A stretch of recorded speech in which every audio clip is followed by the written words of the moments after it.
Hi, you're listening to Stretch Street Podcast. Stretch Street Podcast. Stretch Street with the energetic EJ. With the energetic EJ. With the energetic EJ. Don't stop listening.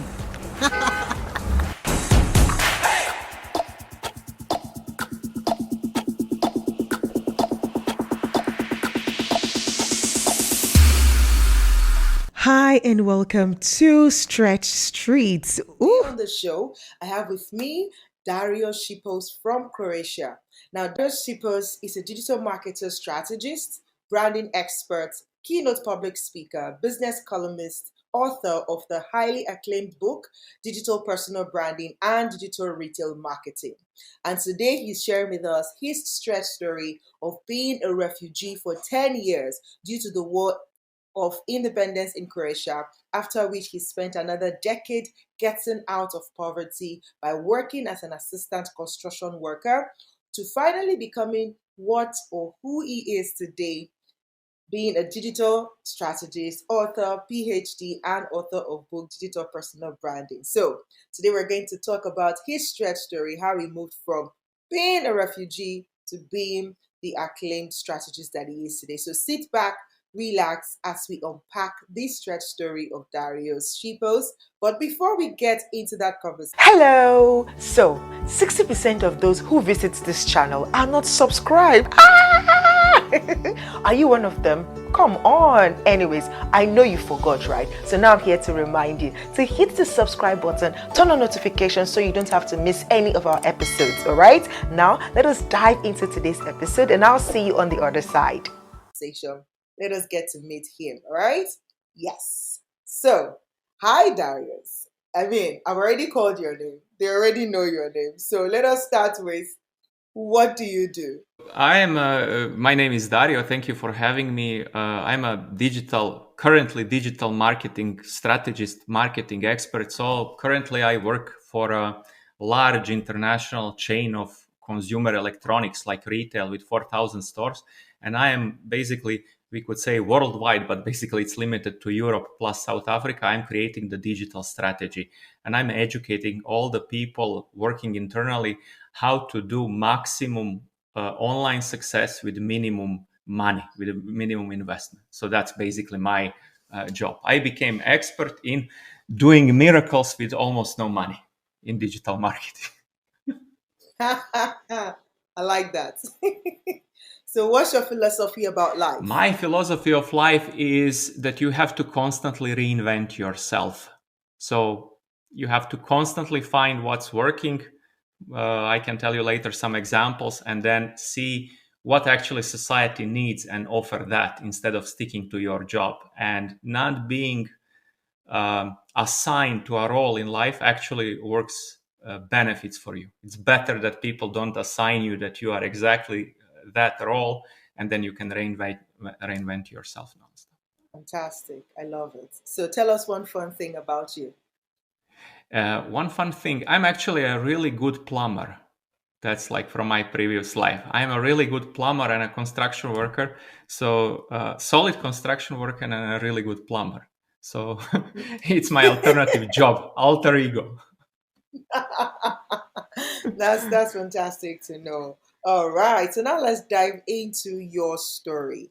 Tell us about this refugee journey of moving. So what country were you, a refugee in, and how did you get to this place that you are? So just take us through this journey, right? Your journey.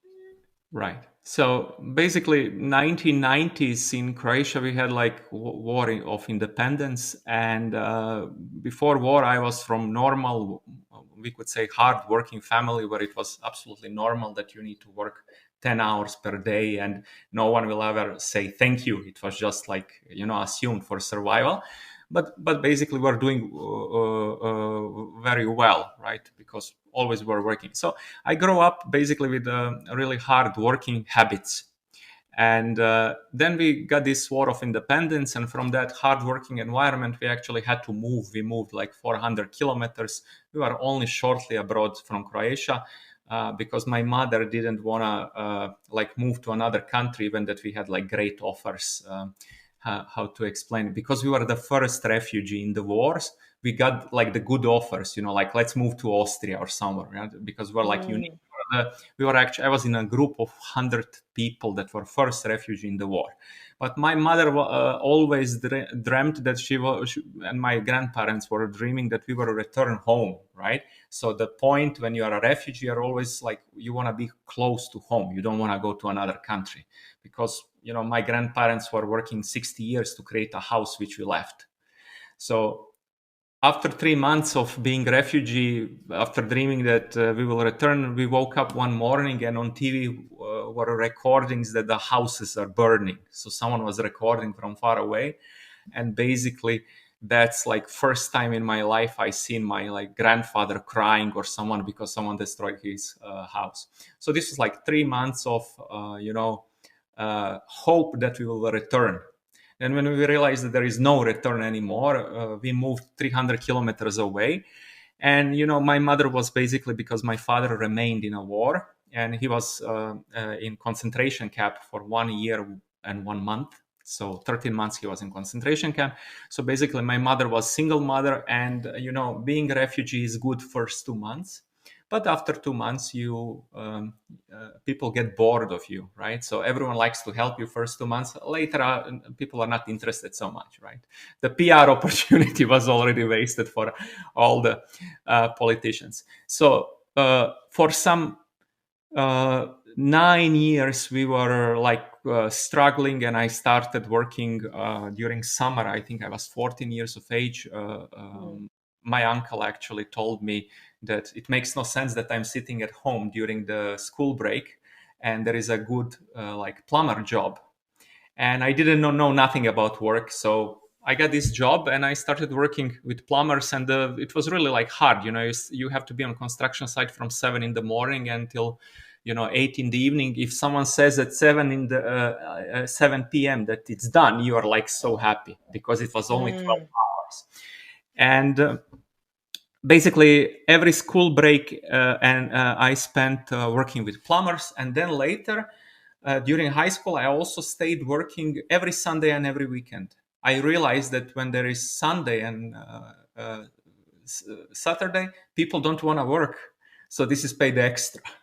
Yeah. Yeah. So, and then I realized, which is not nice, Croatia is like a religious country, and my mother and grandparents raised me never to work on a like church holiday. But I realized this is paid like 5 times more. So, so in some, for example, some hotels got like plumbing jammed, during church holidays. So I went to clean this and like earned a lot of money. So like very early, I realized like value of working, because before working, I was dreaming I will buy myself some Nike shoes or something. But as soon as I got first salary, I went to one city and I realized, okay, these Nikes cost like a lot of money. And I realized I can buy a gas stove for my mother. So I bought some copy of shoes and I bought her gas stove. And like this, working like 9 years, one summer they told us that we should return home because the war passed.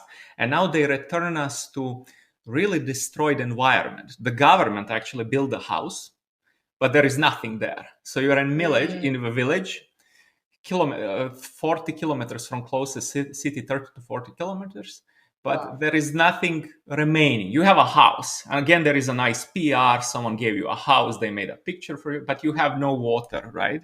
And no one is like telling you, what should you like do with this thing. Basically, we were getting some really small amount of money while we were refugees, and then government said, okay, now you have to return. Here is the paper. If you don't sign this paper, someone else will get your house. So we actually go back, and then again, working, somehow going to university. We didn't have buses, so what kept me going was like that my parents didn't have so easy life. So for them, it was normal to walk 10 kilometers to school. So they transferred this to me. So I actually didn't have like any other reality in my head. I noticed my colleagues on university, they have cars, but simply my brain, because I was from another reality, couldn't comprehend that someone gives you a car, So I always imagine they somehow earned it, and one day I will be there. So somehow like this, it will pass 15, 16 years till I finish university. And I actually finished some type of, like, we could say, mechanical engineering. And one of university professors on day of my graduation tells me a really scary thing. They told me amazing, it was all fantastic, but Dario, you will never find a job in your life. And I got completely scared. And this guy was friendly to me, and I got completely scared, and I asked him, like, why? Like, I need job, like, urgently. Exactly. And he said, because your problem is that you understand everything, and large systems don't like this, because you understand things. Yeah. So the large system understand, you understand things, you will notice what's wrong, and you will naturally go to fix it because it's in your instinct. You see something incorrect, like plumbing or something, you'll go fix it. And in systems, this doesn't work like this. You have to be quiet and just be quiet and work till you get the salary. And he educated me, like, in 20 minutes. He told me, on a job, you are getting a salary basically to be there and do what you are told, not to show any initiative. And then I landed the first job, right? And of course, I didn't keep quiet. And I noticed my first job was on construction of some factory, because I was like engineer and the factory was remote. And I noticed that there were suppliers who are selling something to company that is not needed, but the cost was like 200,000 euros per month. So immediately I went to diagnose the problem. I noticed, I thought, because I'm naive and young, I think, these people simply made an error. There is a mistake, right? We are paying 200,000 euros per month by mistake. It's not like deliberate, right?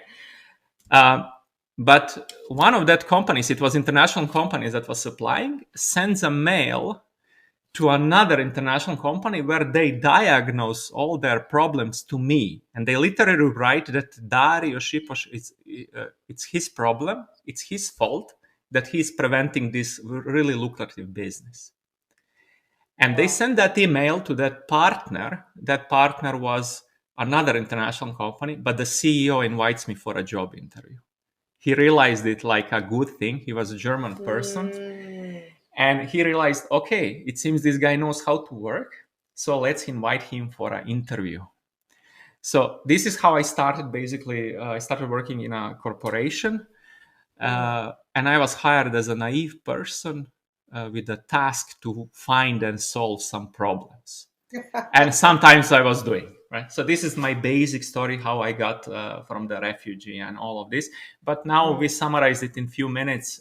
Basically 16 years passed from the time of being a refugee. That's quite an interesting one. So before I move on, because I'm going to ask you the next question, before we get into what you do now, is what lesson, if you were going to share one thing that you took away from that experience, what would it be based on your experience? What lesson did you take away from that?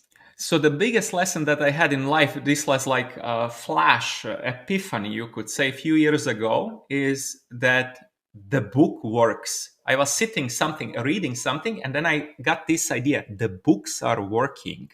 When I was really poor, in poverty, I was reading books and communication, but this was old school books, we could say, like Brian Tracy from 90s, 80s, before he was pitching so much sales pitch. And it was some books which I got from these old motivators. And what it came mind to me, the book worked.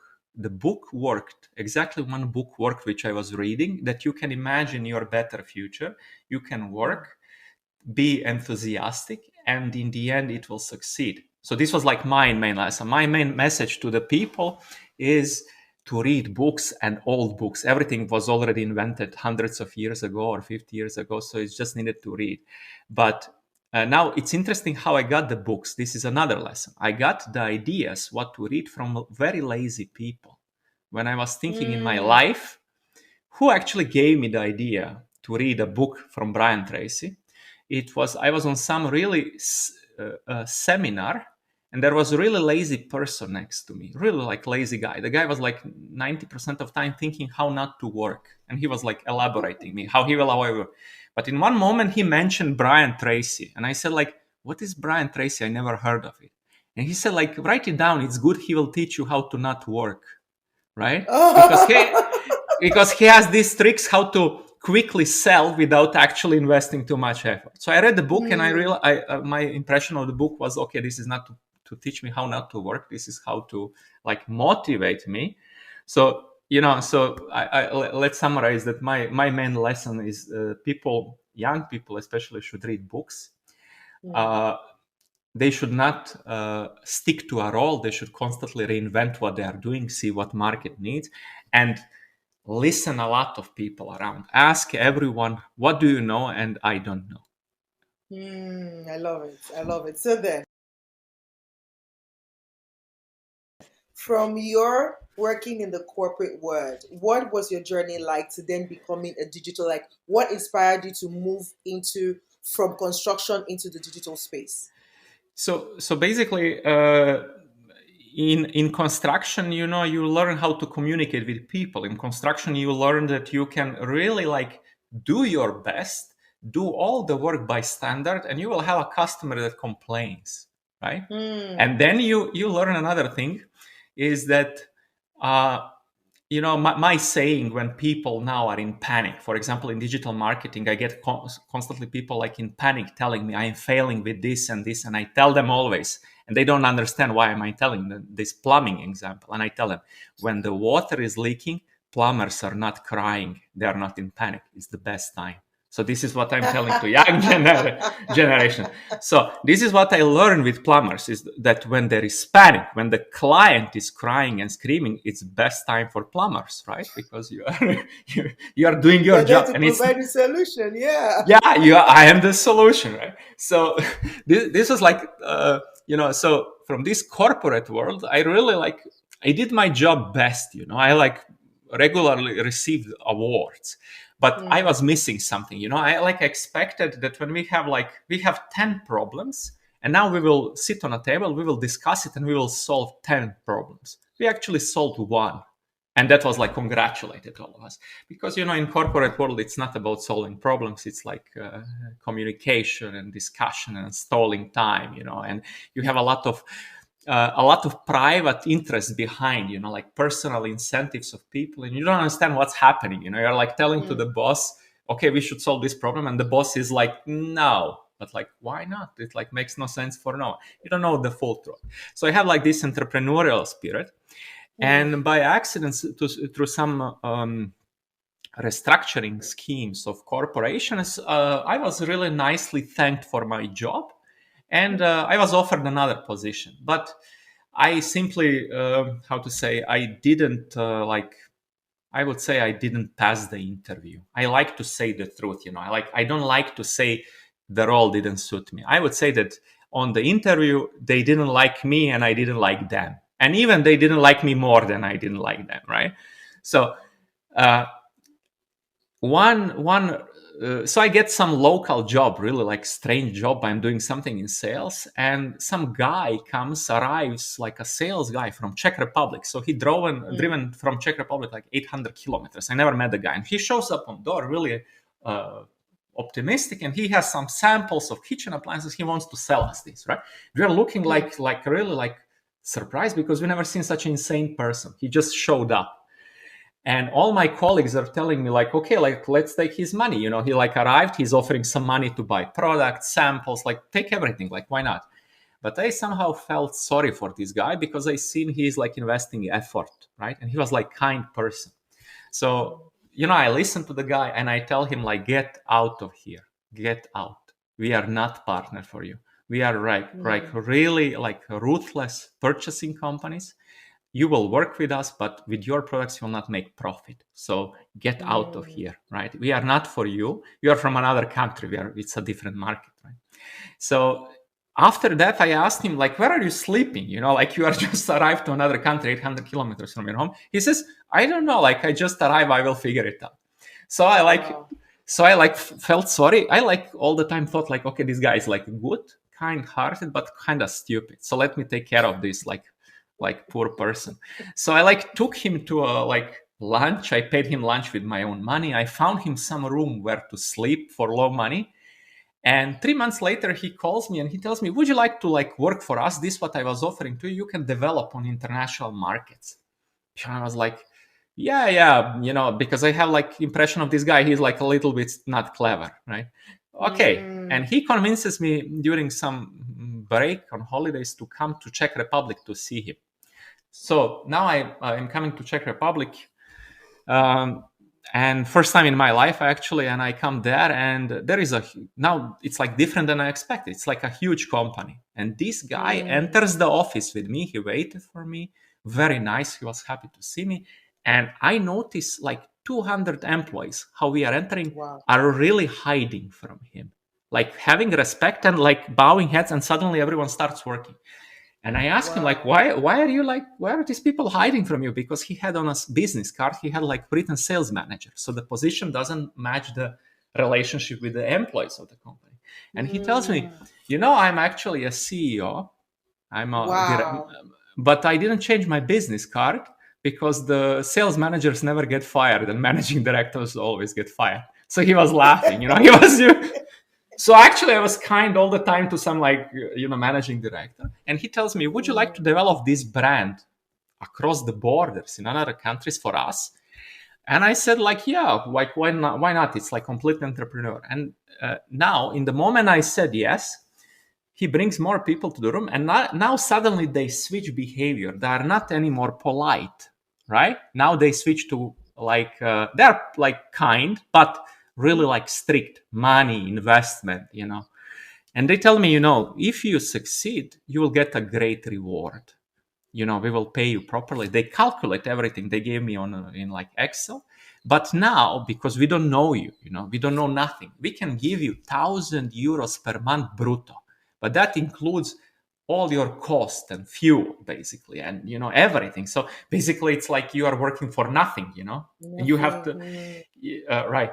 So like, because I had like I looked the warehouse was like 20 million euros of goods. The brand was not on market. And my biggest benefit was that I didn't know nothing about this job, right? So I think, okay, how hard can it be? I trust myself. I can convince people. Let's try, you know, what will happen. Of course, behind that, you have all the personal issues like terrible struggling with money, parents.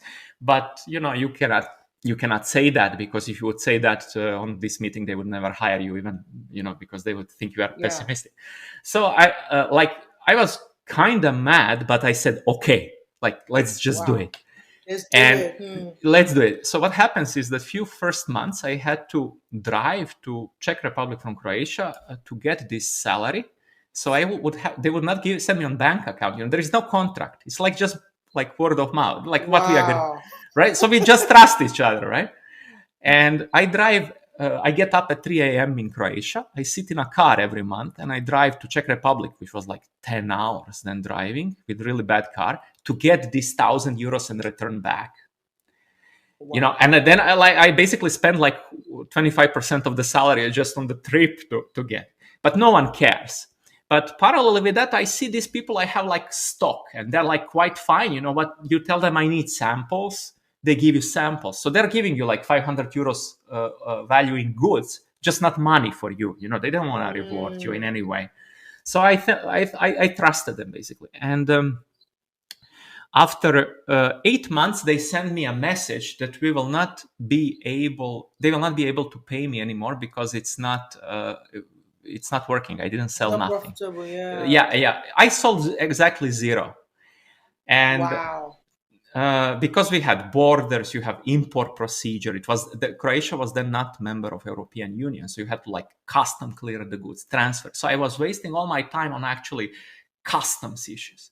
So 8 months, I got this message. By miracle, there was a small retailer in Croatia, and I gave them 4 pieces as a sample, right?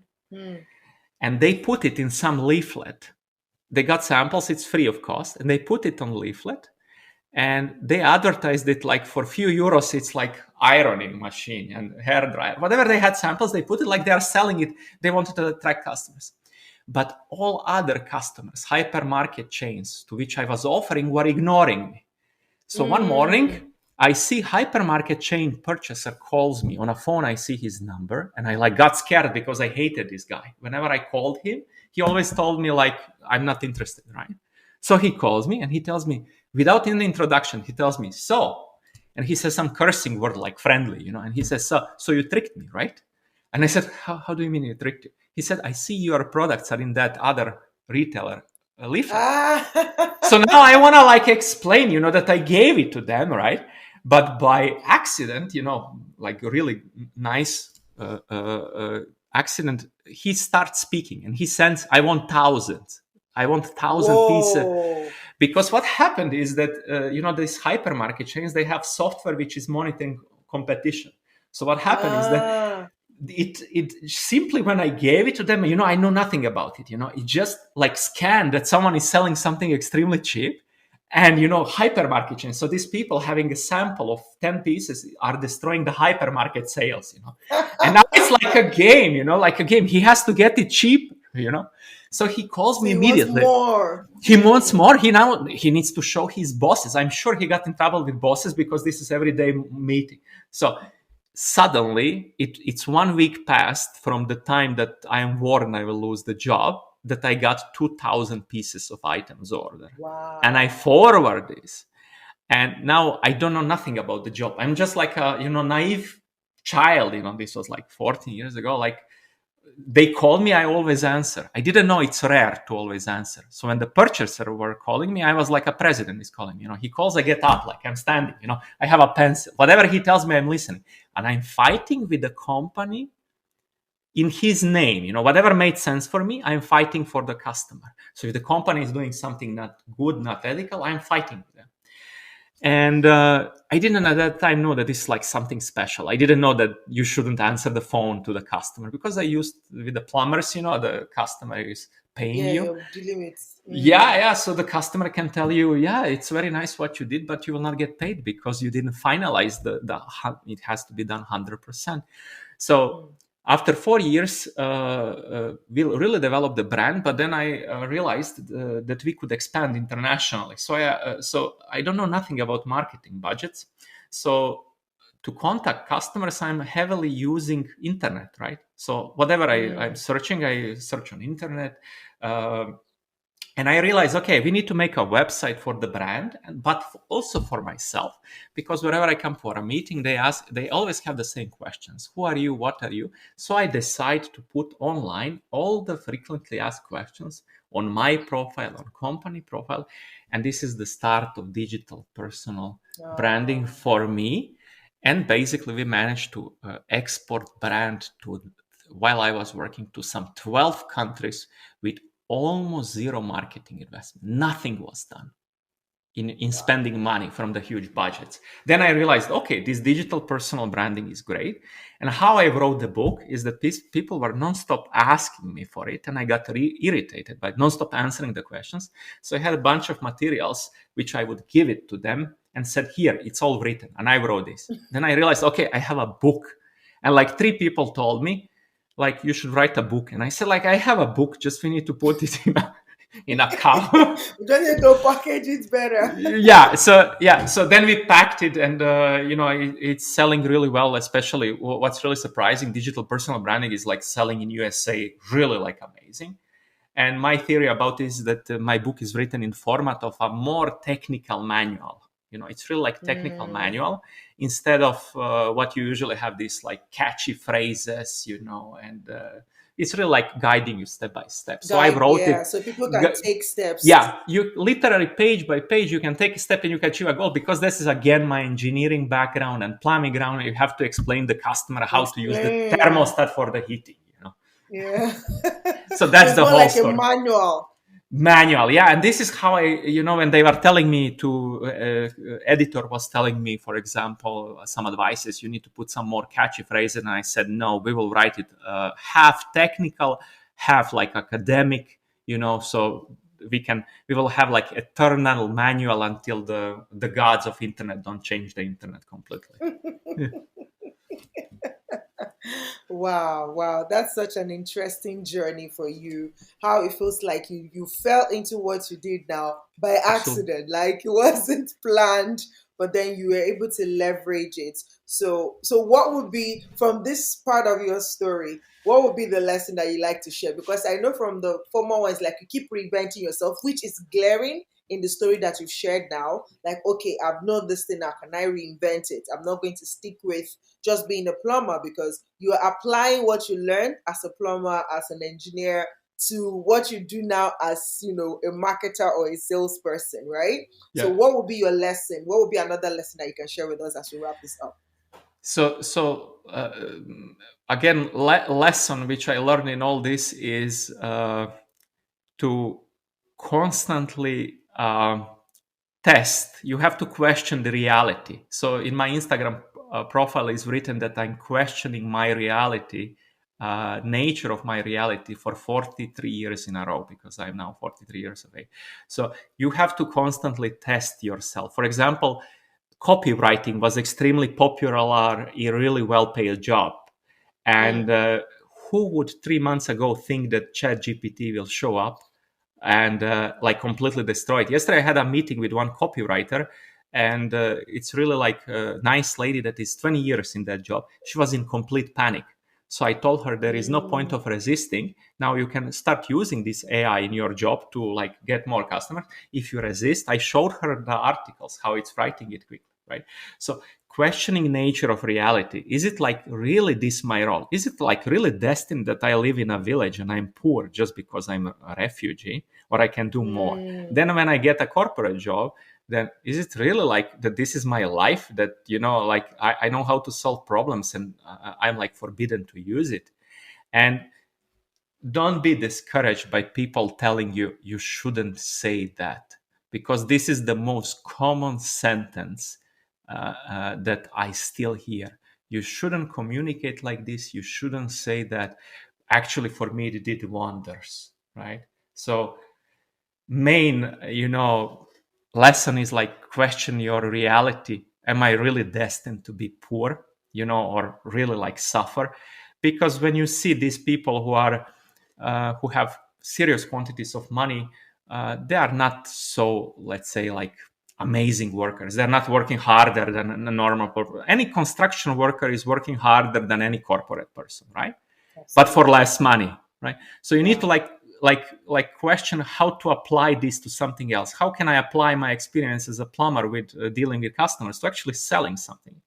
And it might turn out that you are just not paid enough because you are in wrong position. So this would be my main lesson. It's hard to summarize it, but I hope it's like question the nature of your reality. It makes a lot of sense. Thank you so much, Darius. And I wish you all the best as you keep evolving and as you keep reinventing yourself and questioning your reality, so that you're able to serve people better with what you do, with your knowledge, with your skill, and with your experiences. Thank you so much. Thank you so much for being here on the show today. All right, guys, I really do hope that you've learned one or two things from Dario's story, because I just love the simplicity of it. Don't listen to the should. I mean, pay attention, but then if you're convicted, if you're convinced that what you're thinking about, what you're saying is working for you, then stick to it and keep working it. Don't let what people say distract you from what you know can work for you. Thank you so much, Darius. Again, it's like coming away again next week with another story. This is the Stretch Street podcast, and this is the Energetic EJ. Thank you. Bye-bye. Thank you. Hey, thank you for watching today's episode. I really do hope that you found it valuable. All right, if you did, please visit us again next week when we will put out another episode. In case you forgot at the beginning or at the middle, now is a good time to click on the subscribe button, turn on notifications so that you don't get to miss any of our episodes. All right, till we come your way again next week, remember also to read the description of this video for any links that might be there that would help you or also help you support the work that we do here. All right, I'll see you next week. Bye-bye.